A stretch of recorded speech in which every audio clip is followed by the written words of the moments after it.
سلااو لە ترێدەرەکانی خۆشەویستی چانالی VIP ئێمە هیوادارم کە باش بن. هاتین بۆ تحلیلێکی تر. ئەمڕۆ سیگنالمان نەبووە، واتە دوو ڕۆژی ڕابردوو کە کۆتای هەفتە بە ئەمڕۆ سیگنالمان نەبووە. پێتانەڵێم لەبەر چی.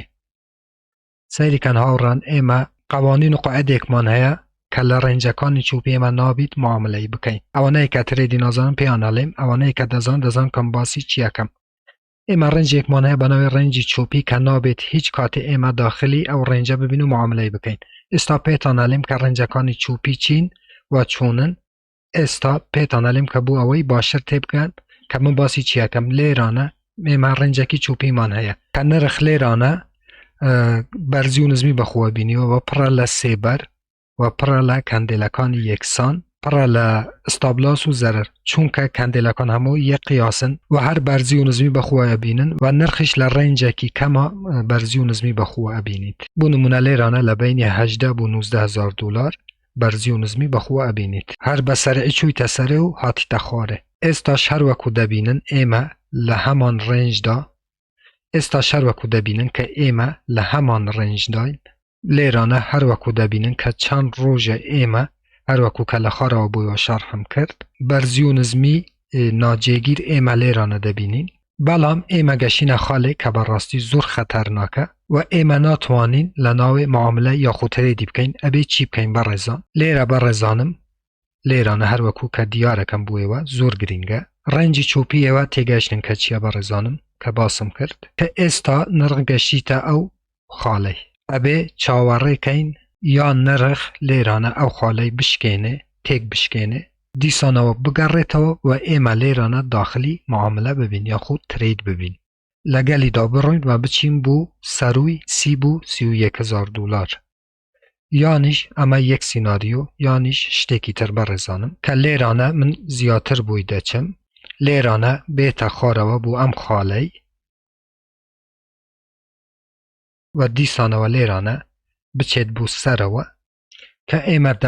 کە ئێمە لێرانە دەکڕین، دەچین بۆ سەرەوە لەوانی کەم هەتاکو لێرانە قازانجی لێوەردەگرین.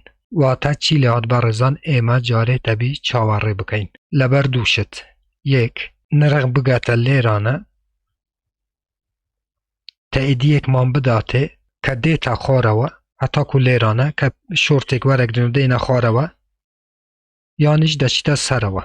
واتە چی لەهات بەڕێزان؟ ئێستا ئێمە کە خۆم بۆی دەچم هەتاکو نرخەکانی 24,800 25,000 دلار بێتن و دیسانەوە بچیتە سەرەوە. دیسانەوە کاتێکەوەی ڕوودا ئێمە دیسانەوە عەجەلەی ناکەین بۆ ئەوەی دیسانەوە تەئکید ببینەوە و تەئید لەو شوێنەی وەربگرین و ئەگەر تەئیدیمان وەرگرت دیسانەوە سیگنالتانە دەمێ و ئێمە دەچینە سەرەوە و ترێدەکەمان دیسانەوە ئەنجامەدەین. ئەوەی کە ئێستا من پێتانە لێم هاوڕێیان جارێ هیچ دیار نییە لەو دووسێ ڕۆژەی ئێمە چاوەڕێیەکەین کە بازار چی لێدێت. بەڕاستی زۆر سەختە ئێمە ئێستا بڕیار بدەین. بۆیە من سیگنالم دانانەوە چونکە ترسام کە ئستابلاسی زیاتر بێت هەتاکو قازانجی. بۆیە هەتاکو ئێستا سیگنالم دانانەوە عەجەلەمان نییە، شکر بخوا کە ئەگەر هەفتەی 4 سیگنالیش دابنەی بەڵام 100% بیت باشترە لەوەی کە من ڕۆژانە چەندین سیگنال بێم دابنێم و ئستابلاسی و بگەتە خاڵی ئستابلاسی و ئێوە زەرەرمەند بن.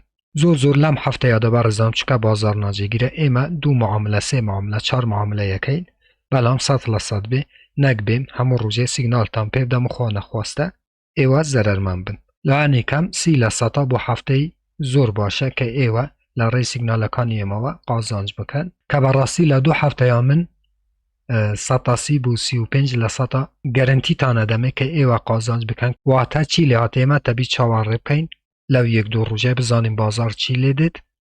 ئەگەر بازارەکە ئاسایی بووە دڵنیا بن کە من دیسانەوە وەکو ڕۆژانی تر باشترین سیگنالەکان بۆیەوە بڵاوەکەمەوە. سوپاسانەکەم کە بینەریان ڤیدیۆی بوون. هەتاکۆ ڤیدیۆیەکی تر هەمووتان بەخۆی گەورە سپێرم. خوا یار و پەنای ئێوە بێت. خواتان لەگەل.